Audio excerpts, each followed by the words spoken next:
A fusão nuclear é um processo em que dois núcleos se combinam para formar um único núcleo mais pesado. Um exemplo importante de reações de fusão é o processo de produção de energia no Sol e das bombas termonucleares, bomba de hidrogênio.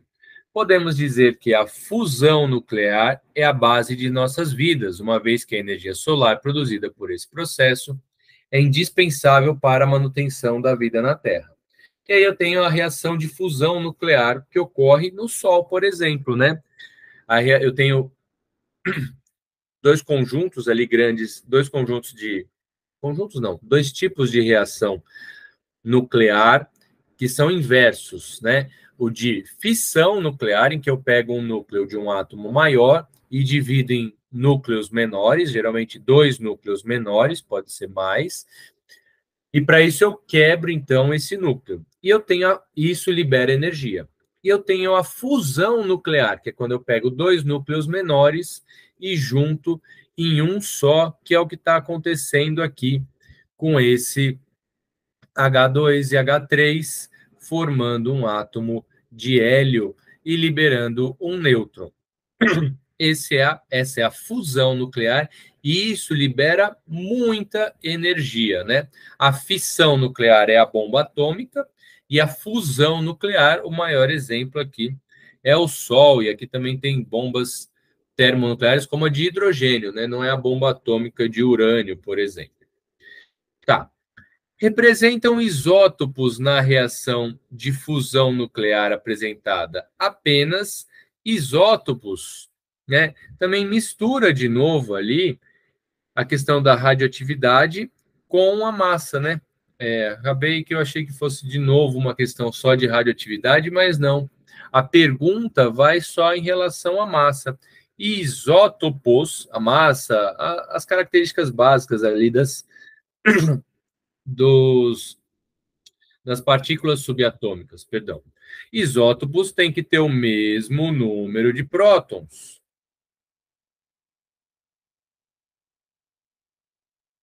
Porque eu coloquei em cima, se não tem espaço.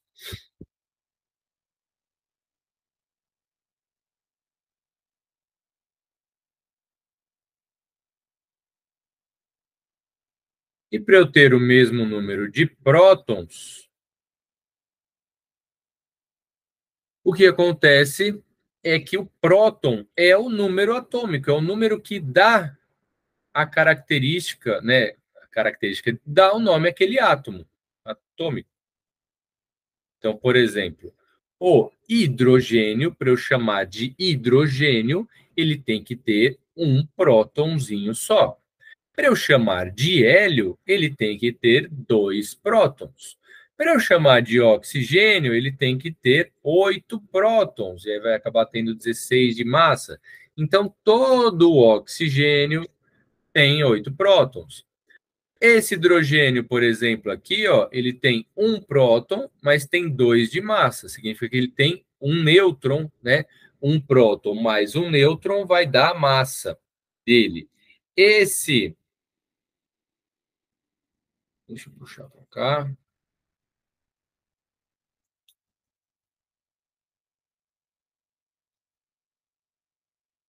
Esse outro hidrogênio aqui, ele também vai ter um próton, senão teria que mudar o Hzinho aqui. Só que ele vai ter 3 de número de massa atômica, perdão. Então ele tem 2 nêutrons. E esses são isótopos. O deutério é esse daqui e o trítio é outro. Trítio de 3, né? Deutério é um isótopo do hidrogênio, né? Porque o hidrogênio sozinho, normalzinho, ele não tem nêutron, ele só é um próton. Esse hidrogênio, só que com um nêutron junto, ele continua sendo hidrogênio, porque tem o número atômico 1, mas ele é o deutério. E esse outro, com dois nitrogênios, com dois nêutrons, perdão, eu falei nitrogênio aqui, né? Dois nêutrons, é o trítio.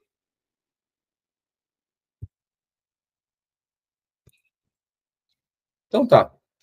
O que ele pergunta é só quais são isótopos, né? Então, se aqui tem o H e aqui é o HE, esse é o hidrogênio, esse é o hélio, eles não têm o mesmo número de prótons. Aqui é a mesma coisa. Aqui o nêutron não tem prótons, né? É um nêutron só. E eu fico com a resposta, que é o deutério e o trítio, letra D. Tem o mesmo número de prótons, porque o número de prótons é o número atômico, e escrever aqui a representação de número atômico, a gente usa a letra Z, é o que caracteriza o átomo. Questão